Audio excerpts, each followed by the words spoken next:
हम खबर आपको दें और खुशखबरी आपको दें कि मोबाइल सार्फिन के लिए ये खुशखबरी है। मोबाइल कंपनीज ने सार्फिन से ऑपरेशनल और सर्विसेज फ़ीस की वसूली को ख़त्म कर दिया है। सुप्रीम कोर्ट ने मोबाइल कंपनीज को सर्विसेज और मेंटेनेंस चार्जेस की वसूली से रोका था। इमरान वसीम हमारे साथ मौजूद है, उनसे बात करते हैं। इमरान, बताइएगा अब मोबाइल सार्फिन कितना बैलेंस हासिल कर सकेंगे? जी बिल्कुल, ये 3 जुलाई को सुप्रीम कोर्ट की जानिब से तहरीरी फैसला जो है वो जारी किया गया था, जिसमें ये कहा गया था मोबाइल कंपनी को कि सार्फिन से जो मेंटेनेंस चार्जेस या सर्विस चार्जेस की मद में जो अखराजात मोबाइल फोन कंपनीज ले रही हैं वो वसूल करने की कंपनीज मजाज नहीं है।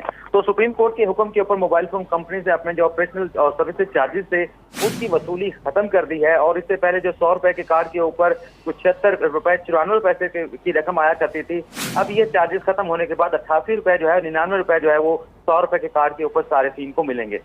जी सही, इमरान वसीम ने इस मुतल्लिक आप हमें अपडेट कर रहे थे, आपका शुक्रिया। मोबाइल सार्फिन के लिए खुशखबरी है कि मोबाइल कंपनीज ने सार्फिन से ऑपरेशनल और सर्विसेज फीस की वसूली को ख़त्म कर दिया है।